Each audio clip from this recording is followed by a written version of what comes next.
नमस्कार। स्वागत है कानून की कहानी में, जहां हम कानून की जटिल धाराओं को सरल और रोचक कहानियों के माध्यम से समझते हैं।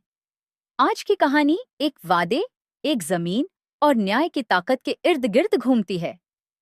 यह कहानी है रमेश और सुरेश की, जहां डॉक्ट्रिन ऑफ पार्ट परफॉर्मेंस ने एक आदमी का हक बचाया, भले ही कानून के कागज उसकी पूरी तरह से गवाही नहीं दे रहे थे।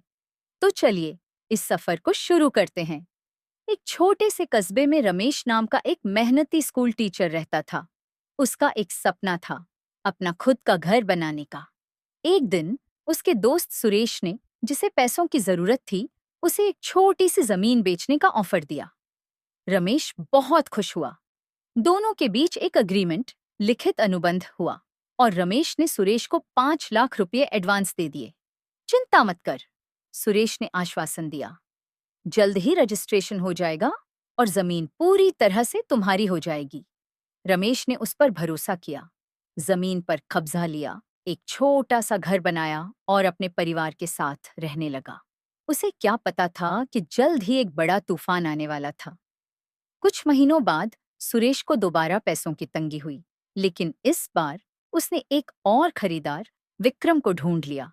विक्रम अमीर बिजनेसमैन था और वह उसी जमीन के लिए 7 लाख रुपए देने को तैयार था। लालच के अंधे सुरेश ने इस मौके का फायदा उठाया।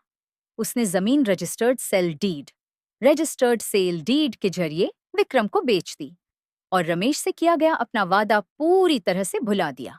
फिर एक दिन विक्रम अचानक रमेश के दरवाजे पर पहुंचा और बोला, "ये जमीन अब मेरी है। मेरे पास रजिस्टर्ड सेल डीड है। तुम्हारे पास है?" रमेश हैरान रह गया। "पर मैंने तो पैसे दिए थे और यहाँ घर भी बना लिया है।" विक्रम हंसते हुए बोला, "बिना रजिस्ट्री के तुम्हारा कोई हक नहीं है। कागज पर नाम मेरा है तो जमीन भी मेरी।" बेचारा रमेश, वो बिल्कुल टूट चुका था, पर वह इतनी आसानी से हार मानने वालों में से नहीं था। उसने अपने वकील दोस्त अरुण से मदद मांगी। अरुण ने मुस्कुराते हुए कहा, "रमेश, घबराने की जरूरत नहीं, कानून तुम्हारे साथ है।" फिर उसने डॉक्ट्रिन ऑफ पार्ट परफॉर्मेंस को समझाया। भारतीय कानून में एक सिद्धांत है जिसे हम धारा 53 A section 53 A of transfer of property act कहते हैं। यह कानून उन लोगों की रक्षा करता है जो अपने बोनाफाइड इंटेंशन, अच्छी नीयत के साथ किसी संपत्ति पर कब्जा लेते हैं, लेकिन कागजी कार्यवाही अधूरी रह जाती है। रमेश को अब भी समझ नहीं आया। तो इसका मतलब? अरुण ने आसान भाषा में समझाया, "देखो, कानून सिर्फ कागजों की नहीं, बल्कि इंसाफ की भी सुनता है। अगर कोई व्यक्ति वादा करके तुम्हें जमीन देता है और तुम उस वादे के आधार पर उस पर घर बना लेते हो, तो कानून तुम्हें बाहर नहीं निकालने देगा, चाहे तुम्हारे पास रजिस्ट्रेशन हो या न हो। यानी यह कानून ढाल, शील्ड का काम करता है। ये तुम्हें जमीन का मालिक नहीं बनाएगा, लेकिन कोई भी तुम्हें जबरदस्ती बाहर नहीं निकाल सकता।" रमेश को राहत मिली। उसने अदालत का दरवाजा खटखटाया और जैसा कि उम्मीद थी, न्यायाधीश ने फैसला सुनाया। विक्रम के पास टाइटल, ओनरशिप है, लेकिन रमेश के पास पार्ट परफॉर्मेंस के आधार पर जमीन पर कब्जा करने का अधिकार है, इसलिए उसे हटाया नहीं जा सकता। विक्रम को हार माननी पड़ी। रमेश का केस तो जीत गया, लेकिन उसे एक सवाल ने परेशान कर दिया, "अरुण, क्या यह कानून हमेशा से इतना स्पष्ट था?" अरुण हंसते हुए बोला, "अच्छा सवाल, पहले ऐसा नहीं था। पहले अदालतें कंफ्यूज रहती थीं, कभी इस नियम को मानती थीं तो कभी नहीं। कैसे? चलो तुम्हें एक पुरानी कहानी सुनाता हूँ।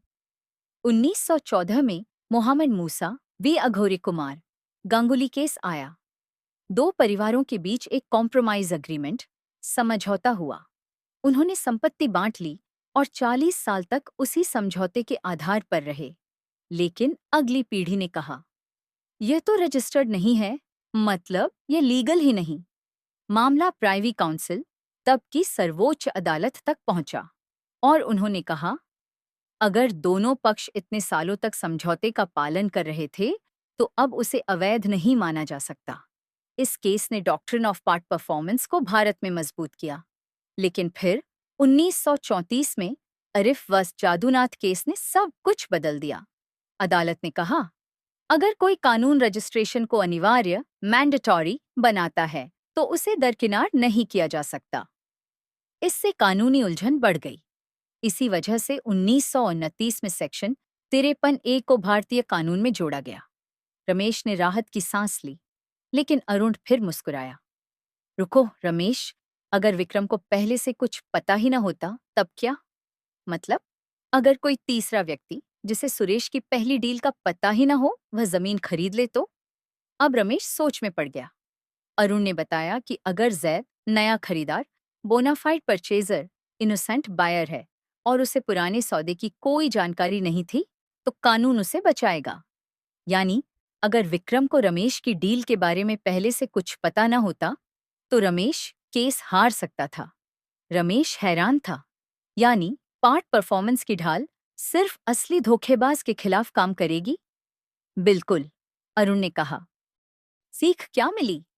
पहला, कानून सिर्फ कागजों से नहीं, न्याय से चलता है।